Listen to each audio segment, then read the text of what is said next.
Greetings, ladies and gentlemen. My name is Busisiwe Mdluli, and I am your host. Today, I will be unpacking the significance of preserving water. Climate change is a threat to the sustainability of water supply. Furthermore, temperatures continue to increase globally, thus causing water to evaporate at a high rate. According to a Greenpeace report of 2012, South Africa has insufficient and unreliable rainfall. The country has a mean annual precipitation average of 464 millimeters per year, which is 54% less than the global average of 860 millimeters per year. American scientist and inventor Benjamin Franklin once said, "When the well's dry, we know the worth of water." Does it have to get to the point where there is little to no water for people to understand the importance of saving water and playing an active role in saving it?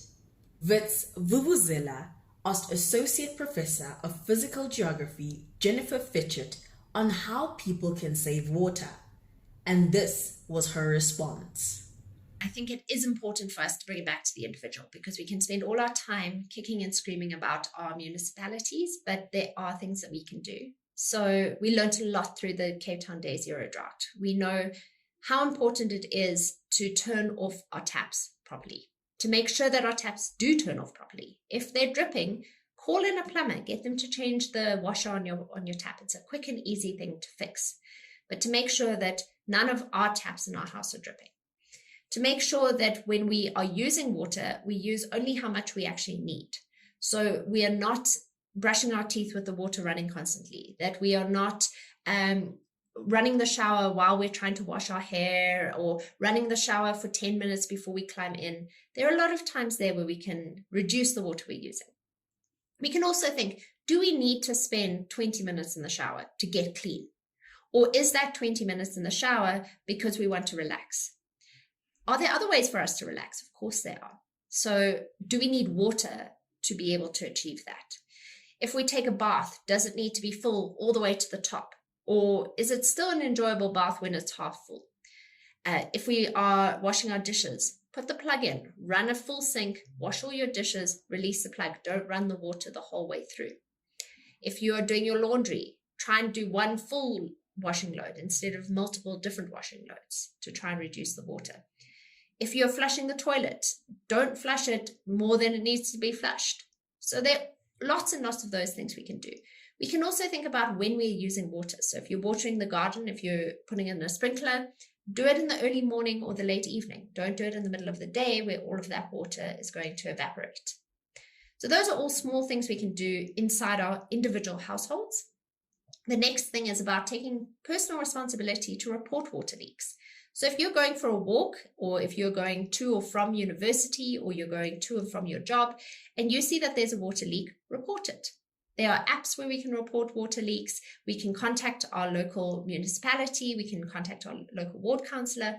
Report those things. Don't just walk past that and go, that's wasteful, but expect somebody else to report it, because everyone else is going to walk past and say exactly the same thing. Oh, that's a waste of water. Take responsibility to actually report those things when you see them. Take responsibility to report it when you see that somebody is misusing water. If you see that they're using their hose pipe to clean away leaves that they could sweep away, engage with people, talk to people. And if people are actually breaking water restrictions, report it, because that's how we can then help to address water loss. And I think in terms of reporting water leaks, yes, that's something I do. So if I go out for a walk, I will report it. Sometimes it's more successful than others. Sometimes it's also difficult because we don't carry our phones with us when we're walking. We live in South Africa. That's not safe. In terms of not watering plants in the middle of the day, that's something that I'm very, very, very careful not to do. Being aware of what the water regulations are. If we have a water regulation in place and we're not supposed to be using hose pipes during the day, I also then won't take my car to go and get washed in that time, because somebody there is using a hose pipe, and just because it's not your personal hose pipe doesn't mean that we should be passing on that water use to somebody else. And then in terms of things like taking short showers, having baths with less water, those are important things, and those are things that I'm very conscious of in my day-to-day life. But at the same time, it's also then saying, when we have less water restrictions, then we can allow ourselves that little bit more space around water.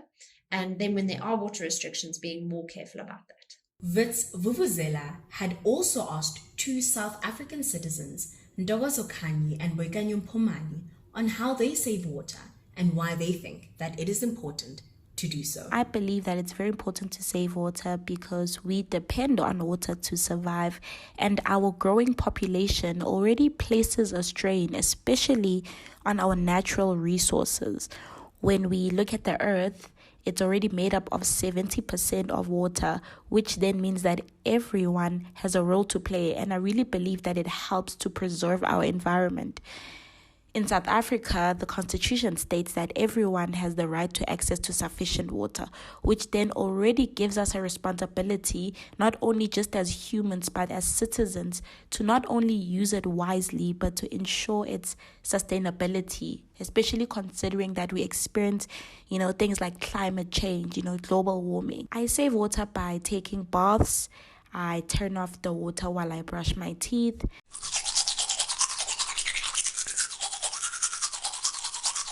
And at times, I take shorter showers. I save water by closing the tap while I brush my teeth. I save water by showering for 5 minutes or less. I use a bucket while I'm showering so I can use that water, which is known as grey water, to then go and water the garden.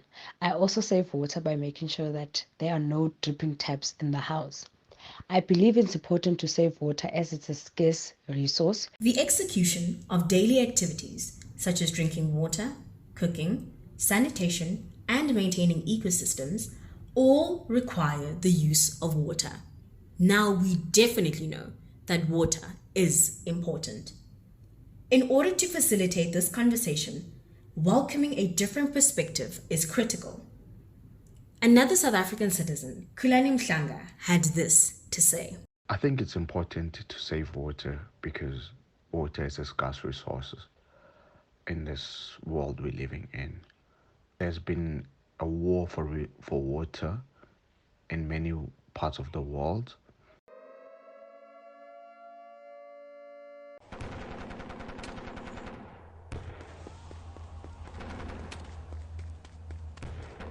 And one of the biggest being especially the Nile River, where many countries, including Sudan and Egypt, depend on the Nile River for water, for irrigation, to help them grow and to help them sustain their economy. What is happening in South Africa is that we have a water utilization problem where you have 98% of the dams in Gauteng that are almost close to 100% full, but at the same time we have water shortages or in areas where there's no water. That for me is an indication that water is not being utilized, or it's not being channeled in the right manner, or the water resource allocation is the problem that we have in this country, in South Africa. My view is that government needs to fix the water supply channels or methods to ensure that South Africans receive adequate amount of water. That is one aspect about our province right now. But at the same time, I think we need to move forward with how do we make water available to everyone, not just through dams or through rain, but we need to start thinking broadly in terms of how do we make desalination a cheaper process. And in that way, then we can use desalination to be able to provide water to as many people as possible. And in that way, that will allow agriculture to flourish further, even in places that it never flourished, because there'll be enough excess water. The former president of the United States, Barack Obama, once said, "The world must come together to confront climate change. There is little scientific dispute that if we do nothing, we will face more drought, famine, and mass displacement that will fuel more conflict for decades." Ladies and gentlemen, this is how we conclude our episode for today. Save water, save lives.